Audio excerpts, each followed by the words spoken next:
Welcome to another episode of the Herbal Mana Podcast. Here we're going to explore how to hurt less and live more. I'm Todd Bailey, CEO of Herbal Mana, and today I want to dive into some natural solutions for managing pain and inflammation, which go hand in hand. My goal is to share insights and practical tips to help you take control of your health and to live a life full of freedom and vitality. So let's dive in. Now, today's topic is interesting, at least to me. That is DMSO for injuries. Specifically, I want to explore how DMSO can help with sprains, strains, and other acute injuries. So we're not talking about the slow burn, long-term inflammation that plagues us. I'm talking about injuries. So something that's more of an acute injury, acute inflammation. Let me first begin by saying I'm not a doctor. I don't even play one on TV. But strictly speaking, that is not necessary to understand the well-documented benefits of DMSO. We just need to be inquisitive and be willing to do some reading and be willing to dive in and really understand how DMSO helps with injuries. To start, let's paint a picture. You're out walking, having a pleasant afternoon, maybe a hike, and all of a sudden you step off a trail, maybe at the edge of the concrete, and you twist your ankle and feel a sharp pain, maybe even a little pop in your foot or ankle. Sound familiar? Yeah, we've all been there. Not at all uncommon. This is a classic ankle sprain. Now, most of the time, we can take care of our own ankle sprains as long as we don't have bones sticking out or some other problem. But we do need to take care of it. Typically, swelling kicks in almost immediately. I remember once I was playing basketball in a parking lot when I was about 19. Not the smartest thing to be doing. I came down on a curb, twisted my ankle, and I had swelling, in a matter of just a few minutes, swelling and discoloration. It was a mess. And I didn't have that many tools to work with at the time. So all I had was ice and pills that I could pop. And we've got to do better. Got to do better than that. First, let's look at how the body responds to the sprain of that injury. So as far as what happens inside of the body, in that case, with an ankle sprain, you're probably damaging ligaments. Anytime you have an ankle sprain, ligaments get involved. The ligaments are part of the connective tissue. Fortunately, they're critical, but their blood supply is poor. So healing can be kind of slow, especially when we don't get right on to the healing process. Now, in this case, you get an ankle sprain, and your body's natural response is inflammation. Now, at first, that's a good thing because that's part of your body's way of protecting the injured area, and it starts the healing process. So blood rushes to the side, brings immune cells to start cleaning up the damaged tissue and to begin the repair process. That's why you experience the swelling, redness, warmth, the tightness sometimes you feel that's related to the swelling all around that area of the sprain. Now, too much inflammation can slow down the healing process. We want to balance it here. We don't want a long-term chronic problem with the inflammation. Now, first, the swelling puts pressure on the tissue, causing that pain, maybe reducing mobility, the flexibility in the joint. That's where we need to get started with managing the inflammation effectively so that we can promote rapid recovery. We don't want this to linger for too long. Now, there are different ways to view inflammation. Inflammation after a sprain, it's kind of like a construction zone after a storm where you have road damage. The body sends in a crew to do some work, that's the immune cells, to start to clean up the debris, the damaged tissue, and block off the damaged area. That's where you get the swelling. And then you start the repairs or the tissue healing. It's a necessary process, but if the crew sticks around too long and sets up too many barriers, then it can slow the traffic or the recovery and make things harder than they need to be.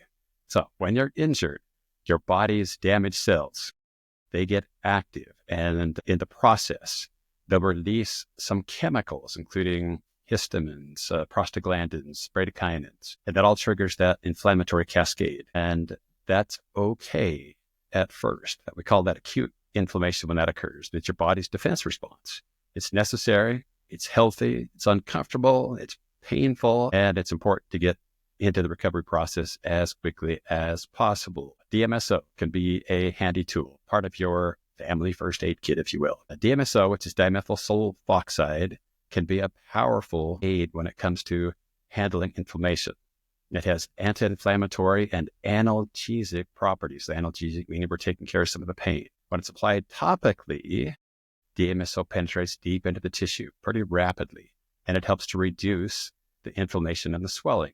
It also increases blood flow to the injured area. It delivers essential nutrients and oxygen to help speed up the healing process.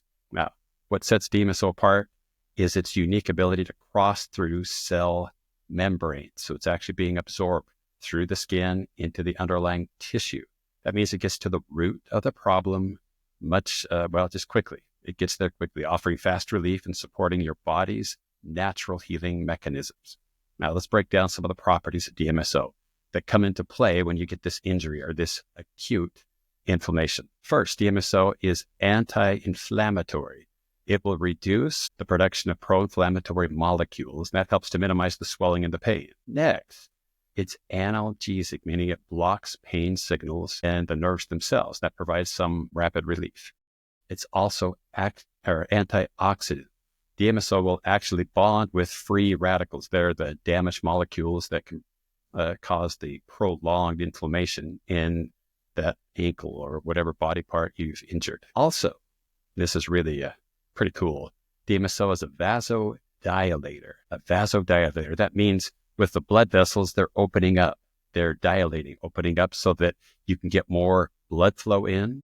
You can also get more of the chemicals for recovery into the injured site. And also, it allows for better waste removal so that the damaged cells can be removed from the site. So the vasodilation helps with the recovery for that injury, in this case, the injured ankle. DMSO will also help with cell regeneration so that you can recover more quickly. It's a mild muscle relaxant. It's also transdermal, meaning it will penetrate through the skin. Skin has multiple layers, and the DMSO will penetrate through those multiple layers and take some substances with it, like essential oils that can help in the healing process. Now, when it's time to apply the DMSO, you've got the injury and you're ready to apply the DMSO, you need to do it correctly. Here's a guide for doing it correctly. First, because DMSO is transdermal, meaning it penetrates and takes stuff with it, you're going to want to start by cleaning the area where you're going to apply the DMSO. Let's use some soap, move anything, dirt, whatever, clean the area really well. DMSO can carry impurities into the skin, so cleanliness is the key. Then apply the DMSO. You can use a gel or a liquid DMSO product. Make sure the DMSO is pharmaceutical grade, so 99.995. And of course, I recommend DMSO from Herbal Mana. We have Herbal Mana products with pharmaceutical grade DMSO and all sorts of other goodness to help. In fact, I'll put down in the show notes a link to our product comparison guides. You can kind of know which product works for different circumstances. Also, I'm going to provide a discount code. In fact, I'll just tell you what that is right now. ONAIR5, ONAIR 5, and that'll get you a discount off your next order.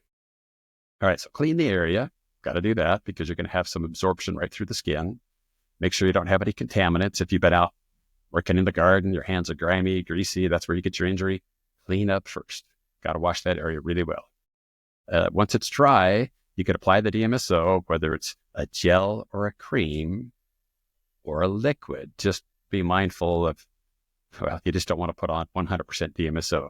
It needs to be diluted. You can dilute DMSO. If you have it in liquid form, maybe use distilled water, better yet, aloe vera gel, just to make sure it's pure aloe vera. If it's got a bunch of preservatives and other crap in it, that's going in. You don't want that. So make sure you've got something pure. When you go to apply the DMSO, if you've not used DMSO before, test it. Great place to test it. It's maybe the inside of your arm, kind of sensitive skin, maybe just a little dime size area, but test it to see how well you tolerate the DMSO. DMSO can be just a little bit uncomfortable. The reason is DMSO bonds really well with water. In fact, if you take the lid off your DMSO, leave it open overnight, you'll find in the morning tiny bit of increase in the volume of the DMSO because it's going to draw water right out of the air. It bonds with it. That's also one of the reasons you get kind of a garlicky smell. If you've got DMSO you just bought and you smell it, it smells pretty good, maybe little to no smell at all. Leave the cap off, leave the lid off, and in the morning, you're going to have a little bit of a garlicky smell. That's fine. There's nothing wrong with the DMSO.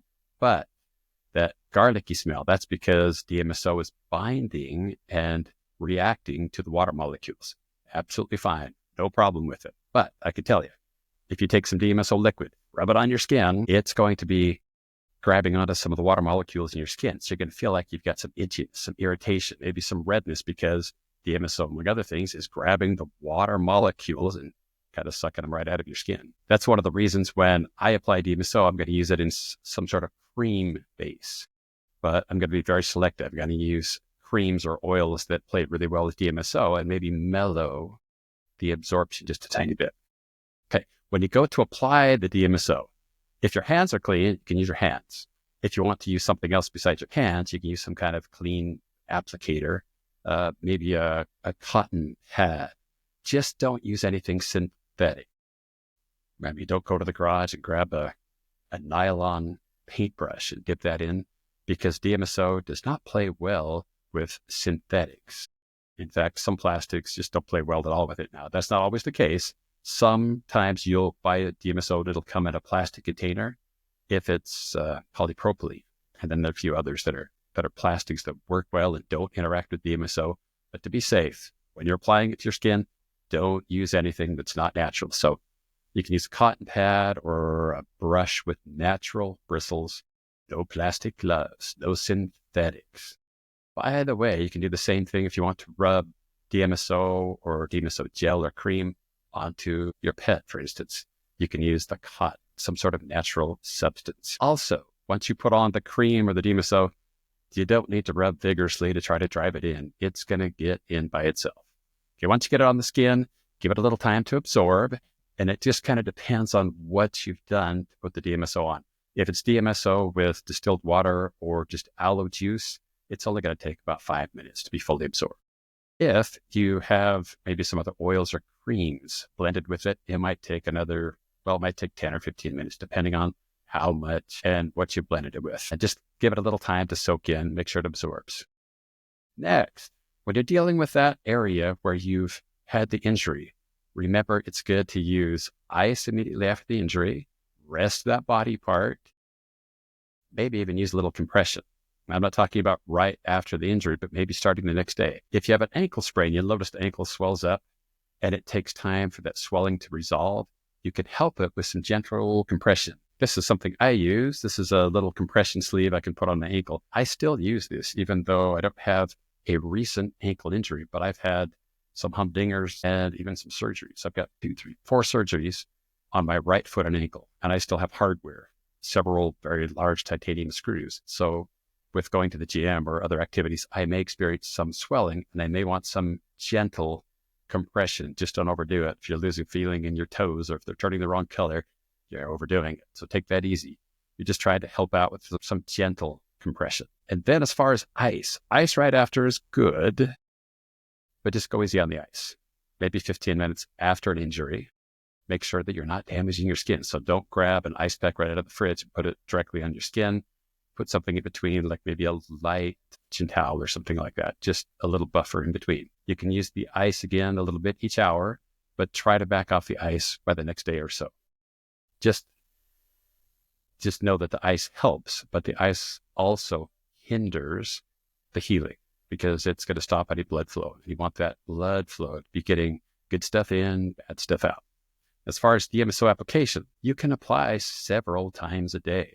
I'm a bit of a power user. I've had quite a few surgeries, injuries, and I'll use DMSO 2 to 3 times a day. I've had 3 shoulder surgeries, so I like to put something on my shoulders at least a couple times a day. 13 knee surgeries and a bunch of other things. So I use DMSO pretty regularly. Just use it as long as you need, and know that if you have some long-term issues, like chronic issues, it's going to take a while for that to be resolved. It's kind of funny. I saw one of our product reviews just recently. It's kind of interesting because somebody bought our product, rubbed it on one night, and the next day called us up and they said it didn't work. They even gave us a product review. I tried it once and it didn't work for my shoulder injury that's been a chronic problem for 10 years. One application didn't take care of it. Well, I can tell you, it takes a little while for things to heal. All right, as far as other things you might experience, sometimes some folks will get a garlic smell or taste, and that's not unusual. That's going to be for the folks that put the DMSO on in a pretty potent amount. So if you're using maybe 60 or 70% DMSO mixed with aloe or with distilled water, you may get that smell. If you drink it, take it internally, which some folks do, you will definitely get that taste. You will definitely get that smell. That's not bad, but just be aware that it could happen. Now, as far as warnings, don't put the DMSO on an open wound. Put it close to the wound. If you have an open wound, do not put it in the wound. Now, hopefully, if you've got an ankle sprain, there's no open wound. If you have something that does have an open wound, get close. Don't put it in. It will sting like crazy. And you just want to be really careful about anything going into a wound.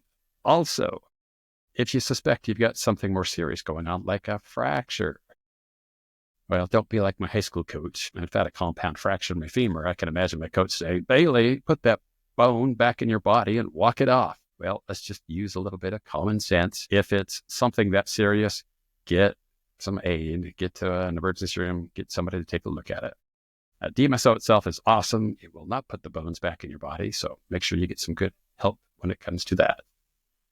All right. As far as how long to use DMSO, it really depends on what kind of injury, and you'll know when everything has resolved.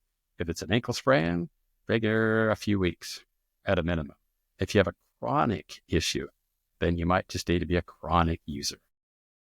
And something you have to be really careful about with an injury like that ankle sprain is reaching for non-steroidal anti-inflammatory drugs. If you get the injury, like I did playing basketball in the parking lot, not smart. I knew to use ice because I was an athlete. I'd gotten injured a few times. The trainer would always have his ice down. The only other thing I had at my disposal all those years ago was pills, ibuprofen, Aleve, things like that. Those can be kind of helpful because they can help relieve pain. But the NSAIDs, those non-steroidal anti-inflammatory drugs, they've got some real problems. The NSAIDs include things like naproxen sodium, that's Aleve, ibuprofen, that would be Motrin, Advil. I know there are a whole bunch of others, but those are the main brands. Those medications, they're over the counter typically, and they're great, except they'll interfere with your body's natural repair process, which is not awesome. So you might get some pain relief, but the cost will be that you're going to heal more slowly. They block the production of certain enzymes that are critical for tissue repair. They actually slow down your body's response to recovery. So got to be really careful. Also, they come at a terrible cost to your digestive system. You can actually end up with a GI bleed if you use NSAIDs too much. Unfortunately, I know that from experience. Overusing, maybe you could even call it abusing, Aleve, ibuprofen, all sorts of things. And that can lead to stomach cancers, kidney problems, intestinal bleeds. Even aspirin, which is an NSAID, will have the same problem. So you've got to be really careful. You don't want to get into a situation where you're using the NSAIDs for a long period of time. In the alternative, you can consider DMSO. Apply that DMSO. DMSO acts like a natural NSAID, natural anti-inflammatory, without the nasty negative side effects, no GI problems, none of that crap that you get with ibuprofen, naproxen sodium, and all those other NSAIDs. So just be really careful when you're reaching for the bottle of pills. Instead, try to get something natural that's going to play well with your body, something that will work with your body to help with the tissue repair so you can get back into action. Sooner the better. All right. Thanks for watching today. I hope you found this helpful. Good to have some natural solutions for managing pain and inflammation. And I hope this gives you some fresh ideas and fresh tools to help you hurt less and live more. If you like this content, please subscribe and share with somebody who can benefit from this. And don't forget to check the show notes down below. That's where I'll put a link to the product charts, which product makes the most sense. And don't forget about that promo code, the ONAIR5, to get a discount on your next order. All right. Thanks for tuning in. I appreciate your support.